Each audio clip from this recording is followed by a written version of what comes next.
선생님 안녕하세요. 얼마 전에 구독해서 정주행하고 있는 21살 대학생입니다. 가스라이팅 이야기를 너무 재밌게 봤는데요. 혹시 부모님으로부터 받는 가스라이팅 이야기도 해줄 수 있나요? 저는 어렸을 때부터 무슨 일을 하고 싶어도 언제나 부모님으로부터 너는 안 돼, 너는 그게 될 것 같니? 그런 말을 너무나 많이 듣고 자라왔고 지금 성인이 되고 나서도 무슨 일을 해도 언제나 부모님의 눈치가 보여서 움츠려들게 되고 위축이 됩니다. 내가 반발을 하면 이게 다 너를 위한 거다, 너를 생각해서 하는 거다 하시는데 부모님의 말씀을 어디까지 들어야 할까요? 부모님처럼 자식을 사랑하고 잘 되길 바라시는 분들이 어디 있겠냐마는 이런 맹목적인 사랑 때문에 본의 아니게 자식을 가스라이팅하는 경우가 정말 많이 있습니다. 너를 사랑하니까 이게 다 너를 위한 이야기야.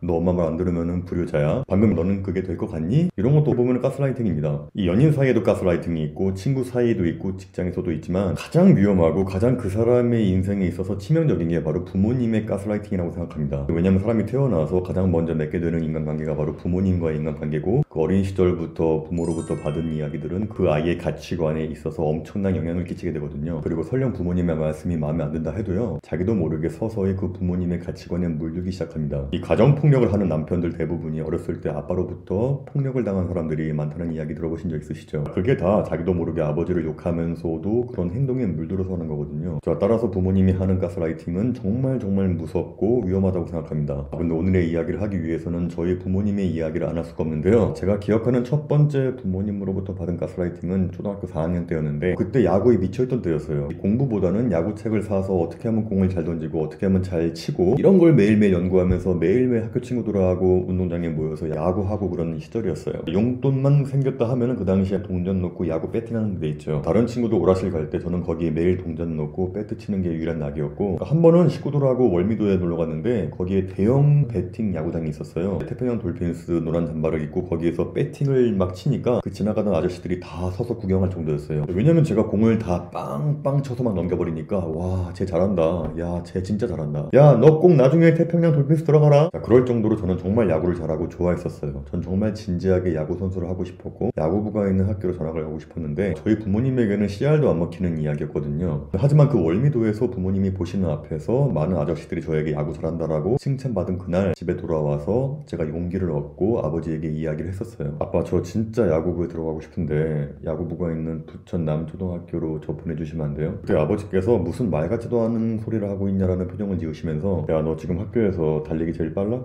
아니요. 너 지금 학교에서 제일 힘세? 아니요. 그런데 네가 무슨 야구 선수를 한다는 거야?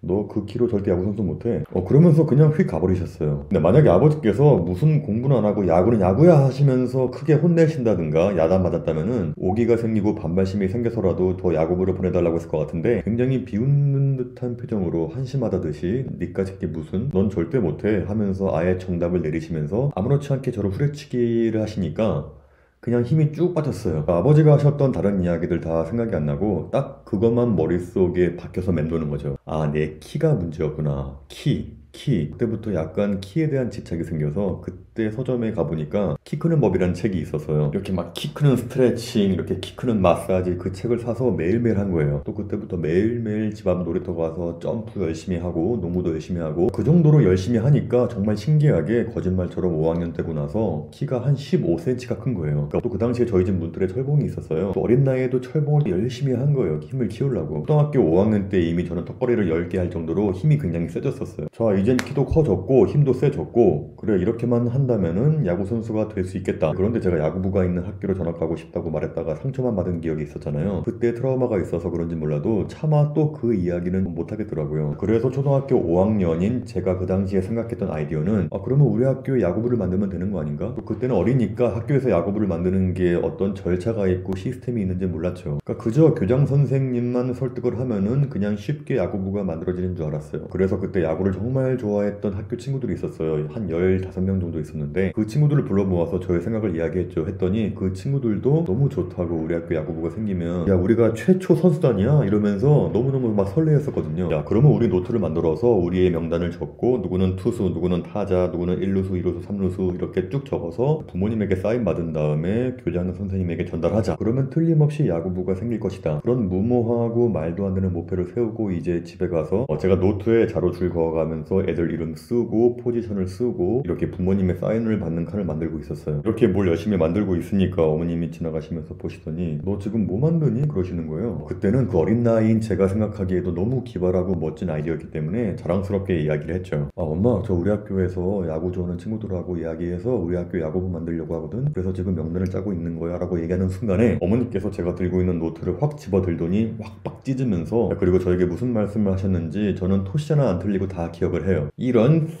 상시옷 한번 하시고 너는 왜 공부는 안 하고 이런 쓰잘데기 없는 짓거리를 하고 있어? 그러면서 제 노트를 땅바닥에 내던지시더니 공부나 해 얼른! 이러면서 문을 쾅 닫고 나가셨어요. 저는 그때 그 자세 그대로 가만히 멍하게 1시간 정도 그 자세 그대로 굳어 있었어요. 이렇게 멍하니. 그 머릿속에 이런 쓰잘데기 없는 짓거리 이런 쓰잘데기 없는 짓거리 그 단어가 너무 확 박혀서 아 내가 생각하고 하는 행동들은 다 쓰잘데기 없는 짓거리구나. 제가 굉장히 쓰잘데기 없는 놈이 된 기분이었고 그 어린 나이에도 뭐가 확 주저앉는 느낌이었어요. 제가 나중에 성인 되고 나서 그때 일 기억하시느냐고 여쭤봤더니 두 분 다 기억이 안 나신대요. 그러니까 그 당시의 일로 인해서 저에게 생긴 안 좋은 일 두 가지는 자존감이 굉장히 많이 내려갔었고 또 두 번째는 부모님에게 나의 속마음을 이야기하는 걸 전혀 하지 않게 된 거. 그러니까 한마디로 마음의 문이 아예 닫혀버린 거죠. 부모님에게. 그때부터였던 것 같아요. 친구들하고 모여서 춤추는 것도 몰래 하고 내가 요즘 어떻게 지내고 누구랑 친하고 무슨 일이 있었고 나는 뭘 좋아하고 그런 이야기를 부모님에게 아예 안 하게 되는 거죠. 부모님하고 식당에 가서 밥을 먹거나 같이 여행을 가게 되면은 어머니가 저에게 꼭 이런 이야기를 하셨는데 그러니까 너는 식구들하고 있으면은 무슨 생각을 하고 있는 거니? 가족이랑 있으면 좀 말 좀 해라 말 좀. 근데 정말 신기한 게 전 지금도 그래요. 분명히 초등학교 3학년 때까지는 가족끼리 있으면은 말도 많이 하고 막 웃기고 장난치고 막 그런 기억이 있거든요. 지금 제가 40대 중반인데도 가족들하고 모임을 하면은 저는 말을 거의 안 해요. 그러니까 그 당시의 일 때문인지는 정확히 모르겠지만 아마 그때 사건이 가장 큰 이유였던 것 같아요. 물론 저희 아버지, 어머니, 누나 만나면 너무너무 좋고 사랑하고 다 좋은데 근데 진짜 신기하지 않나요?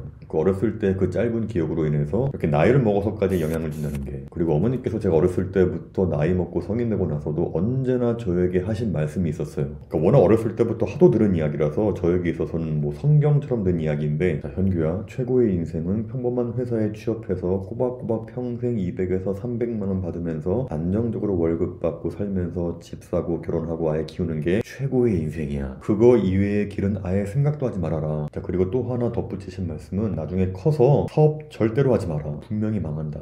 엄마가 제일 싫어하는 사람이 사업하는 사람이야. 그 어머니께서 이런 생각을 하시게 된 계기가 바로 외할아버지께서 사업을 하시다가 집안이 어려워진 적이 있었고 주변 분들 중에서도 사업을 하다가 크게 망하시는 분들을 많이 봐서 그런지 어머니께서는 무조건 안정적으로 꼬박꼬박 받는 월급을 받으면서 사는 게 최고의 인생이라는 말씀을 언제나 하셨고 또 그러다 보니까 사업하는 사람들은 언제나 위험하고 언제나 망할지 모르는 그런 불안정한 존재 또 그런 마인드가 확고하게 있으셨어요. 저는 그런 이야기를 어릴 때부터 너무 자주 듣고 자라서 아 사업하는 거는 나쁘고 위험한 거구나. 나는 절대로 사업하지 말고 어디에 취업해서 월급 받으면서 평생 살아야지 그런 생각이 저도 모르게 박혀버렸어요. 그리고 언제나 금액을 정확하게 말씀하셨어요. 한 달에 250에서 300만 원 매달 그 정도만 벌면은 집 사고 애들 키우는데 충분하다. 근데 그런데 저희 어머니 때는 이 말이 맞았어요. 실제로 아버지들이 외벌이로 이 정도 벌면은 그러니까 집 사고 애들 키우는 게 가능했던 시대였으니까. 그런데 지금 한 달에 이 돈 벌어서 집 사고 애들 키울 수 있나요? 그래서 이제 저는 20대 후반까지 내가 어떤 아이디어를 내서 사업을 시작한다는 걸 아예 생각 자체를 못하면서 살았어요. 왜냐면은 사업은 위험하고 나쁜 거니까 월급 받는 게 최고 인생이니까. 하지만 나이를 먹으면서 머리가 커지니까 이제 그게 아니라는 걸 알게 되잖아요. 그러니까 이 세상에는 회사에 취업하는 거 말고도 얼마든지 다양한 일들이 있다는 걸 깨닫기까지가 너무 오래 걸렸었어요. 전체 나이가 30 될 때까지 오랜 시간 동안 제 머릿속에는 이 취업이라는 정말 좁은 시야 속에서 살아왔던 거죠. 굉장히 오랜 시간 동안 오로지 취업만이 최고의 인생이라고 생각하면서 살아왔던 게 참 후회가 돼요. 제가 30대 초반까지 미국에서 살다가 한국으로 돌아가려고 마음먹었을 때 저희 어머니께서 절대 반대를 하셨던 이유가 너 도대체 한국에 왜 가려고 하는 거니? 아니 지금 미국에서 한 달에 3,000불밖에 못 버는데 이제 비전이 없잖아요. 너 그러면 한국에 들어오면 뭐 할 건데? 그거는 한국에 들어간 다음에 고민해봐야죠. 현규야 지금 한국이 얼마나 경제가 안 좋은 줄 아니? 너 지금 한국 들어오면 아무것도 못한다. 어떻게든 미국에서 버텨봐. 나이 30에 한국에 오면은 너는 할 수 있는 일이 아무것도 없다. 너 그 나이에 한국 들어오면은 한 달에 3,000불 이상 주는 회사에 절대로 취업 못한다. 우리 아들이 이제 나이가 30이네? 그러면 한국에 오면은 절대로 취업 못하겠네?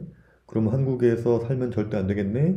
이렇게 의식이 흘러가시는 거죠. 근데 하지만 저는 이미 그런 가스라이팅은 우습게 들릴 정도로 머리가 이미 커졌기 때문에 어머니의 이야기는 그냥 무시해버리고 제 생각대로 한국에 들어와서 지금까지 나름대로 잘 살고 있죠. 지금도 어머니께서는 그때 저에게 그렇게 말씀하신 거를 굉장히 미안해하시고 후회하고 계십니다.